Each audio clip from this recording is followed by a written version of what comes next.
maybe they're just talking too much about their company. Hey, Adrian, what's going on? Hey, I sell tree service. Do you have trees? I think just sort of getting to know who Adrian is and what inspires you, and still be great if they can help you with trees, but there's probably 10 other companies that can help you with trees as well. Are you open to joint ventures? Like, do you want to stay in the deal and be part of this? And he said, well, yeah, I own the land here in Atlanta. I said, let me just put you and my buddy together. I don't know where it's going to go. See if it's a site for them. There it is. And we're all scooping dirt together a year later. That was their first development deal. And now they have hundreds of millions of dollars of projects under their belt. But it all started from that day one. We've got a $150 million project over here that I think you'd be a great fit on to install your architectural elements and signage. And they say, oh yeah, great.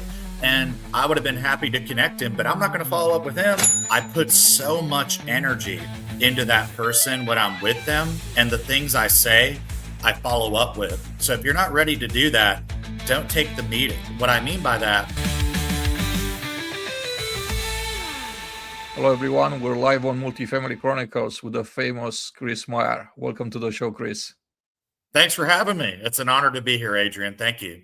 I've been admiring you from the distance, and I've been fortunate enough to participate to a couple of the CCC events. I want to start by asking you to tell us a little bit about yourself first, right? And then I like to go into how CCC was created. But tell us a little bit about yourself, your background. So one of the first positions I had in the industry was in fitness, actually. So I started out in sports wellness and always played hockey for 10 years. So I managed these 24-hour fitness locations and went out into the community, and it was our job to open up a couple of those locations, establish partnerships. We actually hosted miniature CCCs at the club, and we would bring exotic cars out there, banks, and different vendors. So in theory, I've been doing this for a long time. It started out in fitness, didn't know I was going to get into the construction or real estate business, and it ended up being a more lucrative opportunity. So I decided to work my way up in general contracting and demolition. So that's where I cut my teeth, was finding various roles in commercial construction that led us to where we are today. Tell us about CCC, how the idea started about, and tell me the story. What's the story out there? Yeah, so the story behind CCC was in working in commercial construction, demolition, and those sorts of roles over a 10-year span. I worked at a commercial relocation company for about a year out of college. So graduated from Georgia Southern University, got my master's in business at night while I was managing crews and, being in the thicket of things. But the way that CCC started was I attended a lot of associations that spoke to architecture, spoke to brokerage, spoke to lending. What the common theme that I seemed to find, like a pathway through the trees, as if we were skiing through it, was they're very compartmentalized. I didn't know why. I said, well, I guess that is convenient if you wanted to go to the broker society and meet a bunch of office brokers. But what didn't make sense to me was that there were no capital providers. You didn't see a lot of general partners or people taking risk or people that were end users looking for space. So none of that made a bunch of sense to me. And then we just actually were looking at a site in Doraville. My friend was doing a big mixed-use development in the front of this warehouse, and it had a massive screen. And I went there and I learned about the project. I was actually trying to prospect them for business to do commercial general contracting work on that mixed use. And I said, this would be a good site for commercial real estate networking event. I brought it up to the owner of a local networking association. They more or less blew me off. And I said, well, it's time that I do something myself. So did it out of spite. Honestly, not a lot of people have heard that story, but I just started making calls and talked to my warm network that I built over the past 4 or 5 years. And I said, if I did this is my concept. Would you come? Would you sponsor? And little did we know that day, if it would have rendered 10 or 15 people, probably would have given up and thrown up my hands. But We had about 150, 200 people, did it with very little marketing, and people came because of me, because I asked them to at first, without a board of directors, without fancy marketing or any of that stuff. But there was a demand for something. And when I saw that turnout, that's when the gears started turning as to how do we improve this from day one. And that just sort of led us to today. And always had a good LinkedIn presence that had like didn't do much on Instagram or any of that. So most of this has been organic and just growing a very deliberate LinkedIn email database. So we've just grown from there. So you gather 150 people at your very first event? The first one, yeah, we've got some pictures to it that I'll post from time to time. And, now we've been around since 2019. We send that post out of that picture. It's just a beautiful picture that I'll always remember, just addressing that first audience, because they came out, they loved it. The energy was electric. And that's something we've held on to, was our culture was always one of great passion. I think people can be an extrovert or an introvert, but we brought people together that I believed were leaders in their field that were really excited to talk about their brokerage firm, their architecture firm, and so we've kept that, and we try to attract those types of people. So culture has been really important to us. So tell me how the organization has evolved in the past 6 years since you started. So we had to get really deliberate with things, Adrian. From that first event, we knew where we had to go. We said, well, what makes a great organization? What would be the draw? Why do they want to come? And that answer was, we need more prominent individuals, people that are well known in the community, that are in the multifamily space, various asset classes. We need more educated programming for people to become better educated when they attend a CCC. We had access to great venues, so we wanted to, bring people to the best venues, get the best of programming, improve our marketing and just the way that all the professional umbrella was wrapped. We knew we needed a website, we knew we needed a team. So that's how things had evolved. We wanted to keep the same culture. We didn't want to have a seminar based organization where folks are just speaking at you for 2 or 3 hours at a time, which is terribly boring. And most of that information you could probably read in the AJC anyway. So we wanted to have enough content, but a lot of deal making. We wanted the right people in the room. So that's what we focused on, was where do we acquire the best data? How do we go through referral systems that's going to get those people butts in chairs, as we say? And that's sort of how things evolved. And then one day, little did we know, as things kept getting better and better and our audience improved, and we sort of cut down the vendor count, that had to be deliberate as well. A lot of other associations are just looking to sell, sell, sell, membership, membership, membership from day one. Case in point, in Atlanta, we didn't offer memberships for 4 years. Why? Because we wanted to cleanse all of the bad apples and the clowns and people who are just kicking tires, not lending much value, just extremely transactional individuals that eventually show that side of them. So we cleanse the audience. We offer now some of the most premier tiered memberships in the Atlanta market, some of the most expensive that I know of, but it's in perpetuity to our value. Yeah. And then lo and behold, one day Tampa reached out as our second chapter. So we'd been comfortably growing 3 to 4 chapters per year, working with those local teams on the ground and continuing to grow in different markets because the demand was the same. When did you start your second chapter? Probably 3 years ago, I want to say. So I was still working the W-2 at the time. I was working as a director at a commercial general contracting firm. The last 3 years have really been a game changer because I've been able to focus all of our efforts into the growth of the CCC. So we sat there at about 3 or 4 chapters for about a year, and then more and more folks started reaching out. We started getting better with our playbook about licensing new regions. So yeah, really after that, after Tampa, then Orlando, and so on and so on, we got really good at preparing chapters and launching better and better events in each of those cities. So, Chris, if you want to spend a couple of minutes to actually tell us, give a shout out to all the chapters that you have and how many are they totally? Yeah, so we have actually tomorrow is going to be a very exciting day for us. Flying out to Fort Worth for our 18th chapter. So yeah, it's going to be a great day. We have 18 now, as far west as Phoenix and Dallas and Fort Worth, as far south as Orlando, Tampa, and Miami, and as far north as New Jersey and New York. So we are actually working with Omaha, Nebraska, working with Jacksonville, Florida, and also working with Chattanooga, Tennessee, next on the docket. Yes. How many members you say you have totally? Yeah. So the thing about it, like I discussed earlier, was basically when a chapter is within its first year or two of maturity, which a lot of our chapters are now, since we only really started opening three years ago. We don't offer memberships just yet. So the patron base itself, if we representative of the patrons that funnel through our doors in those 18 chapters is about 50,000 nationwide.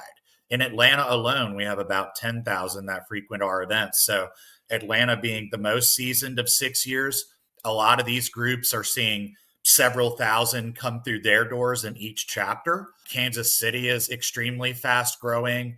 Northwest Arkansas, Bentonville doing incredibly well. All of our chapters are doing great.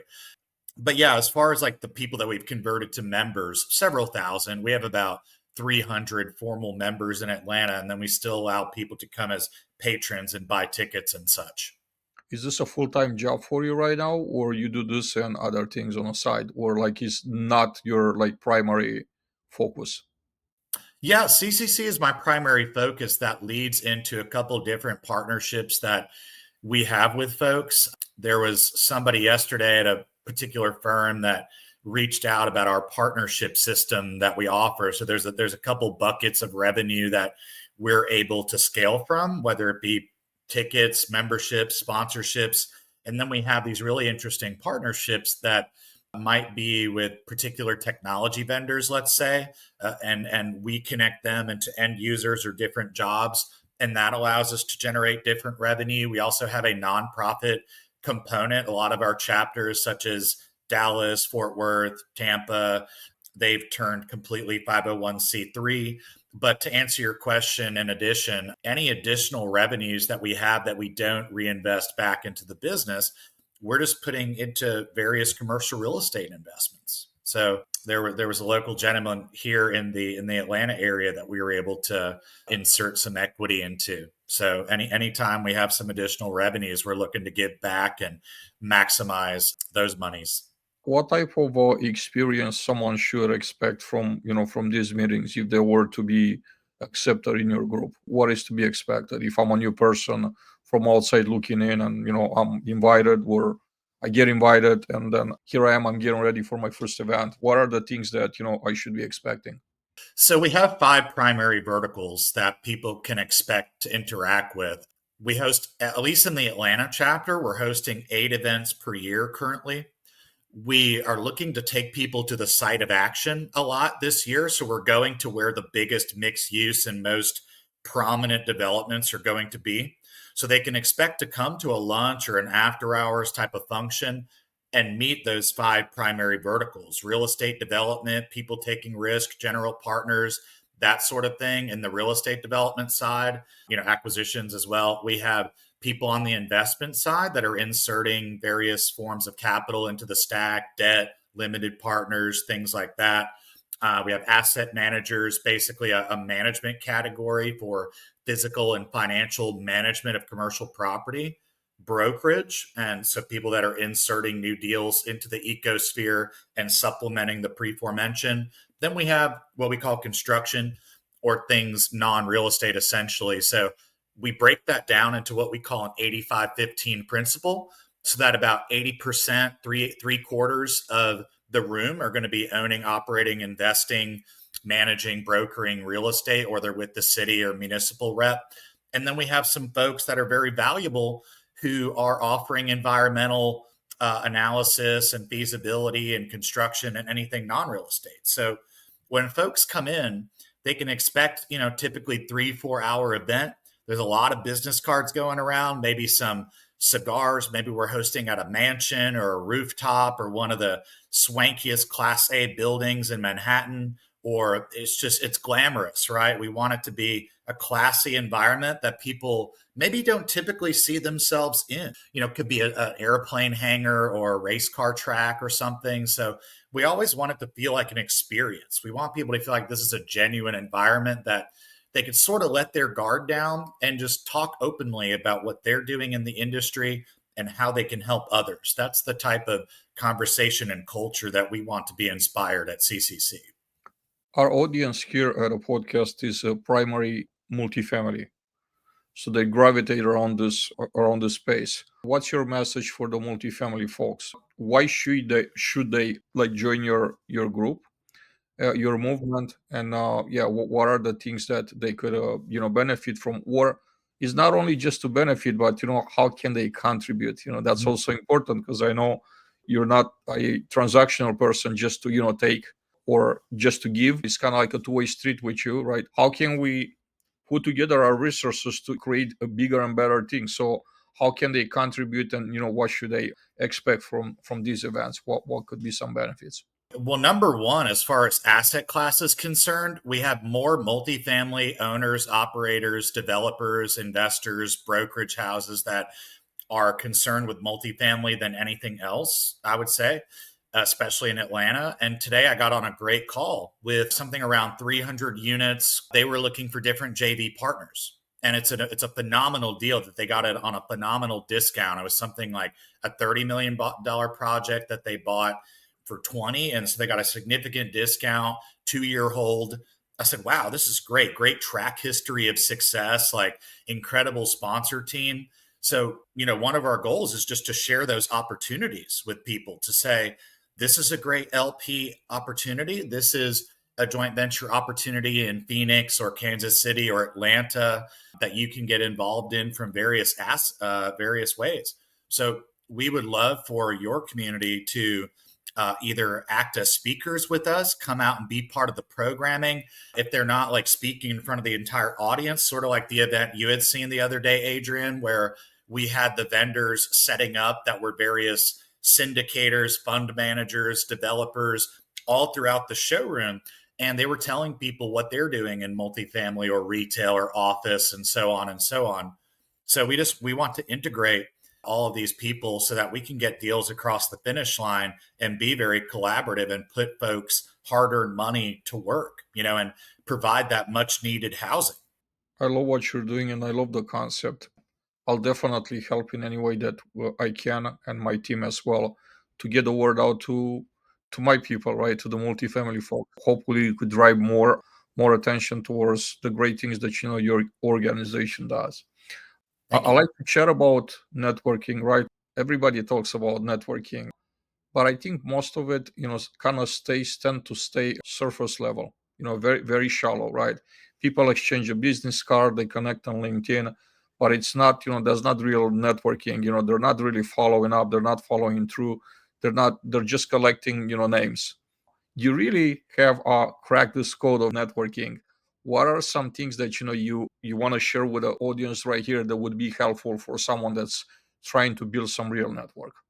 It's hard work. I don't take a lot of meetings anymore. I don't do a whole bunch of lunches and things like that. It might sound counterintuitive from somebody who's a networker, but I put so much energy into that person when I'm with them, and the things I say, I follow up with. So if you're not ready to do that, don't take the meeting. What I mean by that is like the 4 meetings I had today that were 15 minutes in length.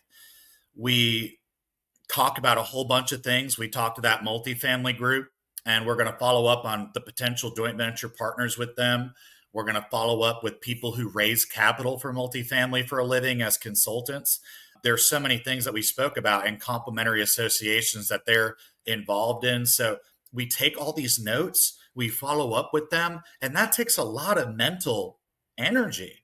So but you're right. The people that are just like passing business cards around and stuff, I don't waste my time with it, but if I tell somebody I'm going to do something, I do it, so I think that's the hard part is if you have reached the point in your career, for me, it took about 2 or 3 years of hitting the streets, going to every event that I possibly could, getting on a lot of calls through LinkedIn and stuff like that. You sort of reach this terminal velocity point where you're like, okay, I can connect certain people. And I think you have to be willing to do that. That's the other part is like, we have this tangible database. What are we going to do with it? Or are you just going to keep it to yourself? So that's the key is like, you want to know the story that basically started it all? Oh, absolutely. I'd love to. Yeah. So within 60 seconds, I'll tell you that story. There was a group, an industrial development group that came to Atlanta. I was in the demolition industry at the time. And what they needed was their trucking terminal chopped in half, demolished, do the lead abatement and things of that nature. So we crushed it down, building gone. I was shaking their hand. They had almost become friends at that point. We had such a great relationship with these Chicago boys. And I said, all right, have a good flight. I'm walking away. And then something that day I'll never forget. I looked back at the building and it was sort of sagging. It looked a little unsafe so I said, Tom, do you notice that your building is sagging? You're going to need a structural engineer, shore it up, maybe get the roof fixed, perhaps a general contractor to facilitate the whole process and get it inspected. And he's like, well, I got to get back to Chicago. And I said, well, you might need it. He's like, do you know anybody? And I said, well, as a matter of fact, I do. So from that day, I took that 2 or 3 years of networking and I was ready at that time to help that individual. And now, flash forward, they introduced me to all their pals. I'm sending deals from the Atlanta market and beyond from our brokerage partners that have these sorts of industrial deals that suit their asset class. So it's just utilizing all those sum of its parts, being ready, taking your database. And then now that relationship, fast forward, has led me to now host industrial events across the country. We're going to host a major industrial event in Dallas because of that happened close to 10 years ago. It's crazy. It all comes full circle. Yeah, it sure does, man. Put in the time and connect the dots. It's all there is to it. Yeah. So I think there's something to be said about that. Like you just can't have a bunch of baggage in your personal mental life. Like, because if you're just concerned with go, go, go, go, go, and you're going to take a meeting and not do all that follow up, just, don't take the meeting. What would you say is the biggest mistake that people make when they're trying to network? Hmm. I think, sort of like maybe they're just talking too much about their company. Maybe they come into it and just say, "Hey, Adrian, what's going on? Hey, I sell tree service. Do you have trees?" And I think that's I think just sort of getting to know who Adrian is and what inspires you, and what's about your family, and maybe finding some commonalities there. It'd still be great if they can help you with trees, but there's probably 10 other companies that can help you with trees as well. So I'll tell you what I used to do when I was in the demolition business. I would go up to people and I would let them know about a connective project that we were doing great work on with maybe a client that they're familiar with. I would say, hey, my name's Chris Maier. I'm with Green Circle Demolition. And, we're working on a big project at Atlantic Station right now with Heinz and taking down these buildings. And did you know that these new buildings are going to be coming up in its place? I thought that was really exciting. Maybe you'd like to learn about this. So, I think just like providing value is the key. Maybe it's just an interesting tidbit of knowledge. And the more knowledge that I acquired, the more that I was able to help people. So when they wouldn't expect a demolition contractor to have all this knowledge, and I would say, "Are you familiar with this group? I feel like oh, you have a hospitality element that needs to be fulfilled at your development. Well, do you know of this boutique entity? No, I'd be happy to introduce you." And that just sort of separates you from leading with "I sell trees." Time for storytelling. Tell me another great success story that came out of CCC, people meeting within your platform or your organization. Yes, I mean, this was actually a multifamily story. There was a property here in the Atlanta area in Norcross, Georgia, about 150 units, ground up. And it was a friend of mine's first development project ever. We just literally got off the phone. He says, "Hey, I'm launching this new development entity with some really strong guys in the space. We're well capitalized, yada, yada." he talks about wanting to joint venture. And I was in the construction business at the time at that general contracting firm. I was looking at one of those reports that comes out and it talks about opportunities in Georgia. And I called up the landowner and tried to see what they were doing with the property. And again, didn't just talk about construction. I wanted to know about the project and how we could be helpful. And again, I literally just got off the phone with my buddy and I said, "Are you open to joint ventures? Like, do you want to stay in the deal and be part of this?" And he said, "Well, yeah, like I'm out here in California. I own the land here in Atlanta." I said, "Let me just put you and my buddy together. I don't know where it's going to go. See if it's a site for them." Sure enough, there it is. And we're all scooping dirt together a year later, right? Breaking ground. So that was a great opportunity where we just learned about a piece of dirt. And I was a consultant on the deal. And it was just a really proud day because that was their first development deal. And now they have hundreds of millions of dollars of projects under their belt, but it all started from that day one. So I want people to know that they do have the power to make things happen and instill change in their environment. They just have to be willing to do so and perhaps not worry about being looked like a fool. You have to put yourself out there. And I put myself out and you miss a lot of shots, but it's all about the ones that land. Chris, is networking just a numbers game, or is it all about the quality of the relationships, or maybe a combination, a mix of both?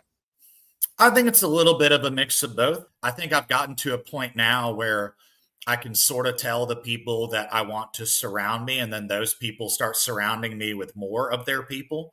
And then you have less and less time for these sorts of people who typically waste time.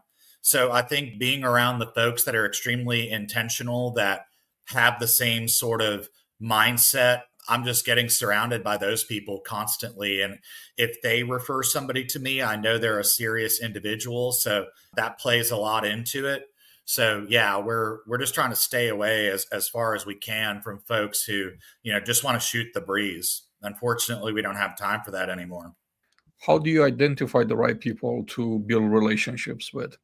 Let's say somebody is inquiring about one of our events. We look at what that firm does. A lot of times they'll maybe put in the notes, "Hey, I'm a multifamily operator. I am a developer of cold storage," whatever that thing may be that, gets them into that development category that checks box one.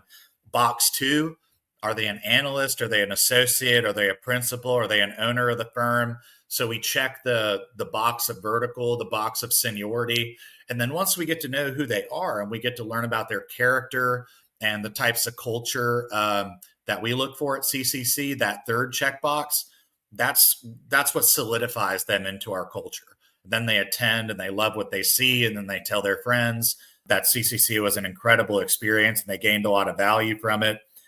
So that's what we do. And then I guess the pre-forementioned, if it's coming from a board member or somebody that we really respect and they know those same types of people that we've coached them, that these are the types of people we want to meet. I have met some people recently that embody that same ability to make some really great connections for us. So we really appreciate that too. It's probably 1 out of 1,000 people though that know how to do that, but we really appreciate those people. How do you pick your board members? What's your process? We just wanted people that fully bought into the CCC culture, folks that said, "Hey, so what we did with our board in Atlanta was we wanted to have a person in the real estate development and investment and finance space who could help with debt lending, who could be a mixed use proponent of various things. We had people on the industrial side. So we have a little bit of somebody that can lend value to anything, so that we wanted, when a deal comes across the desk, we can say, "Hey, Nick, check out this hospitality driven event, or deal. See if you know anybody that might be a good fit for this particular project." So that's how we formed our board in Atlanta. And we knew that birds of a feather flock together. So we wanted, so those main individuals that are part of our team, their main responsibility in Atlanta and Nashville and so on is to keep bringing people of that high status in their industry, to keep inserting different investment firms and so on and so on. that's how we pick them, because we know that they're going to help us continuously grow for the better of the community. You mentioned your LinkedIn presence. Tell me about your experience with LinkedIn, with the platform in general. What are some things that you'd like to share, maybe with us here with the audience about LinkedIn? Yeah, I mean, so the early days when we started CCC on LinkedIn, so I originally built, I would say, the majority of my network on LinkedIn through obviously organic growth and connecting with as many folks that were relevant as possible. In the demolition business, people really like to see buildings getting blown up and parking garages falling down and stuff like that. So that's where I originally gained some sort of a following. And then CCC became really popular, and that started being a great thing. We just really like it because we're able to continuously target people in very specific industries to follow our content, whether they're in industrial outdoor storage or multifamily, pertaining to whatever chapter. So it's been really effective to start different company pages in each of those 18 chapters and allow that micro community to interact. So, if we're adding followers to our Atlanta page, we're not as concerned with adding the precious amount of followers to Atlanta and New York, the same people, right? So LinkedIn's been good because from a personal and a business perspective, it's allowed us to get a lot of awareness out there, I would say. Can someone succeed in real estate without a strong network? Probably not. Yeah, I mean, maybe they come from a family of a sheik or something, and they have hundreds of millions to deploy, and they could still probably be successful. But a lot of the folks that we know, and you probably know, that are in this business, they started out with nothing, right? And they all came to this country or were born in this country, and they just said, "Hey, I have a dream, and I think this is a great way to do it in real estate." And they just started making those connections and figuring out how to best deploy capital to further a particular mission, which is improving the communities through the development and acquisition of real estate. How do you leverage connections to get into the right rooms? Yeah, so I guess tomorrow would be a good example. We're going to go to the Dallas Stars Stadium where, Cowboys play and all that, and their corporate headquarters. And my buddy is hosting a family office conference there for the tokenization of commercial real estate. And they're converting hotels to multifamily. That just, I guess, sort of like I could reach out to that particular individual and ask about what rooms should we be in with your office and so on and so on. So I would say, yeah, I think I'm trying to like think backwards as to a lot of folks who let's say aren't in the right rooms, just reaching out to the people that who are in the right rooms, and I suppose getting that introduction. So that story I mentioned earlier about the gentleman sagging building, I could ask them, hey, like, what office do I need to show up to in order to meet the biggest players in industrial real estate? And they would facilitate that. So I think there are folks that are willing to help out the young bucks in the industry that are first getting into multifamily or whatever industry it is, and saying, look, I know how it is. I'm going to set you up, make this intro. This guy will take care of you. He'll invite you to this event, this office, have dinner with you, whatever. So I think you just have to find that individual who's looking to give back, who knows that you're serious about your journey and your mission, and they're willing to help you. What's your secret to keeping relationships strong beyond the first handshake? I think there's folks that I think keeping your relationships in a managed place is important. I've seen some of our chapters, not going to call anybody out, but I've seen some folks that I'm like, geez, do your relationships really live in an Excel document?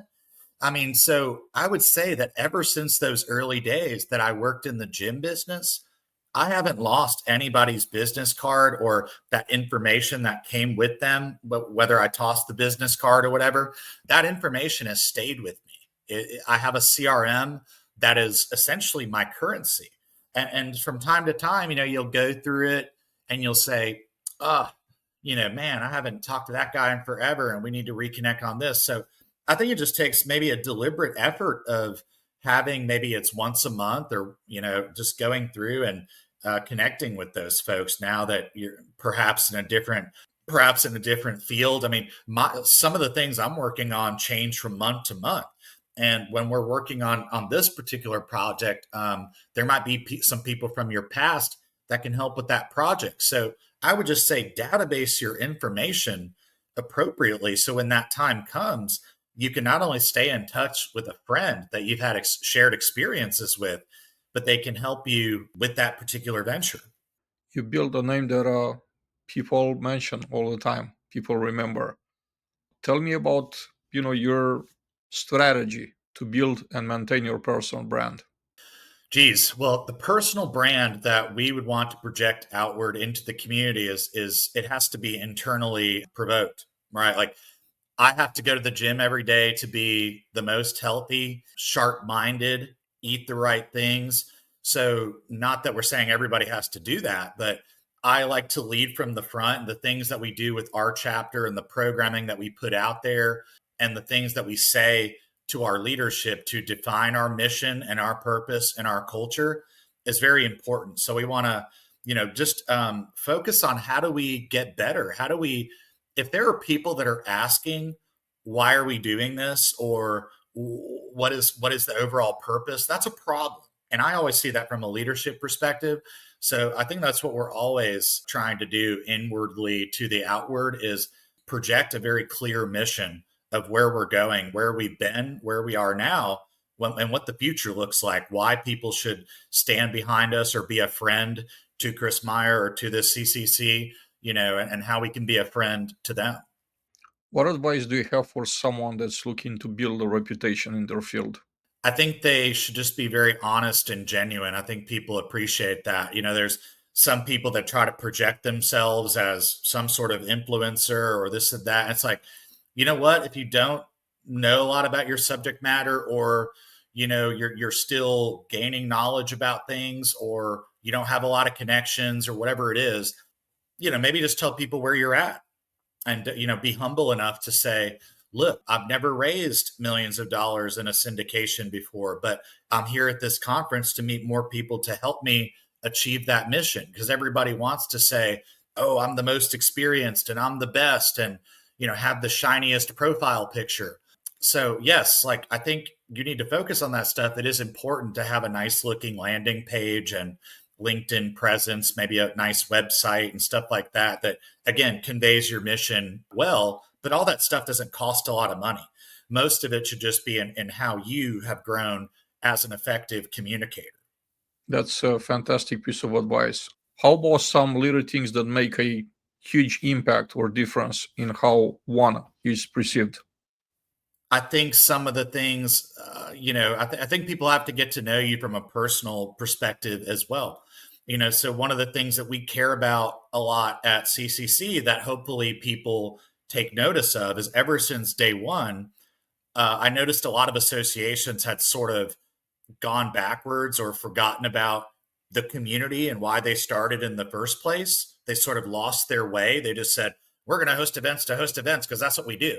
And so what we decided was it has to be community driven. We have to give money back to charitable organizations for the children, for the homelessness, for United States veterans, and victims of Hurricane Helene we donated to last year. So I think that's what people need to see is that yes, we're doing this to not only benefit your personal life, but how do you benefit others around you? What are people going to think about your cause and your mission, and what is your legacy going to be? So I think that's something you have to think about before you're always just thinking about you. You know, I think that's what they have to understand is why is Chris doing this, or why is Adrian doing this? What is the end goal and the cause? I think people have to think about that. Maybe it's for their family, or whatever that overall overarching community benefit is. How does one stand out in a crowd? I don't know, perhaps not wear just a typical blue suit or something like that at one of these real estate events. No, I'm not sure. I think honestly, you have to become comfortable being uncomfortable, I guess. So when they're in a crowd, I think you just have to be confident. And a lot of times what I'll do, which might seem awkward to some people, I'll just, if there's a group of 3 or 4 people, I don't care if they're talking or anything like that, I'll find the right moment, whether it's a millisecond, and just walk up and sort of extend my hand until somebody shakes it. That's what I do. I just do a lot of walking around and see who's walking in the same way, and perhaps even people who are shy or sort of reserved. I'll go and talk to them and see if there's any way we can help each other, and if they've been to that summit before. Yeah, so that's sort of my strategy, is just going up to a whole bunch of people and spending some time with them and not being afraid to do so. It's time now to take a question from the audience. Question comes from Jason. I want to read it and put it up on the screen then. Any suggestions on how to distance yourself from someone that has become a negative part of your network? They are hurting your reputation by being associated with them, by you being associated with them. Yeah, that's a great question. So we've had to do that quite a bit. I guess as it pertains to CCC, I'll maybe use that context. Like, a lot of organizations are in trouble when they sell tickets, memberships. We don't allow that person to become a good member in the first place. So we've tried to weed them out. And a lot of them, for us and for me personally, those sorts of people work their way out of the network organically. Like, I stopped paying attention to them, or, I wouldn't say ignore their emails, but we just don't invite them back. Honestly, like, if you're hosting functions or being around certain people, and perhaps you used to invite them to things, just stop inviting them. And eventually people started getting the cue. They started getting the memo that perhaps you distance yourself, or you're not in the same space together anymore. You'll say, hey, I'm happy to catch up with you. Let's set up a call for 10 minutes when you do have perhaps some free office time. But if they're going to be inserting themselves into your very valuable business time and that doesn't make sense anymore, I think that has to be clearly articulated. Like, hey, man, it's been great. Let's chat at this time when we have some open time to talk. But just shoot the breeze. Following up, is that important in a networking setting? Following up is really everything. There's some people recently that I went to Raleigh the other day, and I told this gentleman who ran a signage company, I said, we've got a $150 million project over here that I think you'd be a great fit on to install your architectural elements and signage. And they say, oh yeah, great, great. And I would have been happy to connect him, but I'm not going to follow up with him. I'm like, hey, if he would have just shot us a quick email based on my business card, or had asked the chapter president, hey, can I speak with Chris about that project that could have rendered us millions of dollars through the follow up today? By the way, that's why we're here sponsoring. So yeah, it amazes me how much the follow up is not conducted. I'm trying to think of a percentage. And at my events in Atlanta, a lot of times we'll even project to the audience to say a lot of the magic happens on the back end, right? Like, we can only talk to so many people here at the event, but if you'll reach out to us on the back end and say, hey, we're looking to connect with X of this nature, we want, more retail property managers, or whatever that inquiry is, probably be happy to connect you. And if we can't do it directly, we'll get a secondary connection who can, or provide you the contact information to reach out on your own, give you some guidance. Chris, if you had just 5 seconds to make someone remember you, what would you say? Oh, geez. I mean, remember me. I guess I would just tell them that I'm there to be a friend, and I want them to remember me as that. And that's all I'm trying to do, is make a friend a day. How do you see the future of networking in the real estate field? Well, everybody's talking about it right now, AI and those sorts of things. So I think there's a particular thing that we're always really focused on, which is data acquisition. For instance, we don't want a key relationship that we once had to go to the wayside. So, or obviously connecting with new contacts to invite to our events or our network, and again, adding them into your database that we never forget. So I think using the new tools of technology and AI and the future of this industry is going to be based on making sure that, there are platforms out there and things that we're aware of. When a person goes from this firm to another, it automatically updates in your database, or you have systems and people in place to find where that person has gone, to reach out and say, hey, Jerry, I understand you've gone from here to here. We need your new contact info. We don't want to lose you, buddy. So yeah, I think that's really the key. Is if I had to do it all over again, there's a lot of these folks, let's say, that are in business development, in construction, and I look at how inadequate the system is and unsophisticated. I think they need to, I don't want to be impersonal, but you probably don't need to be sending emails out all day long to people. I think you should, the future of that industry and just follow up in general probably needs to be done a little bit with a CRM. Just like if you're trying to get in touch with multifamily property managers, for instance, if you just had like a quarterly note that went out to them and said, hey, don't forget about me. I'm Adrian and I offer this service to the multifamily industry. Like, that probably doesn't warrant your time to email them 4 times a year, So I think, but when service time comes, that's when it's important. You can service them really great, but I don't think your whole time span should be spent driving around everywhere and, confusing activity for productivity. Chris, as we're approaching the end of an amazing conversation, what are some final thoughts that you have to share with the audience? Well, I would just say, I guess, a little bit about our mission. We want you to reach out to us. You can find us online at contractorsclosersconnections.com. We want to connect you to a lot of interesting resources that you might need if you're interested in starting a chapter or being part of one of our chapters, perhaps part of leadership or sponsoring anything that we're doing, or want us to come out and sponsor your events and be a collaborative partner to you. We want to know about your events too. So we want this to be a very shared experience. And like you said earlier, a two-way street of reciprocity. We want people to know we care about them and that we do want to make them as a friend. Chris, thank you for teaching this networking masterclass live. That's what I would call this conversation. I appreciate you, my friend. I appreciate you making time being here with us today.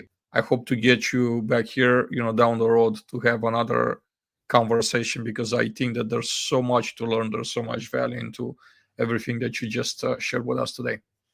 Thank you. I'm sure we'll have more to share. Appreciate you having us on. Everyone, thank you for watching us live today. Thank you, Jason, for the question. It's been great seeing you, being on a live again. Have an amazing afternoon, y'all. Take care.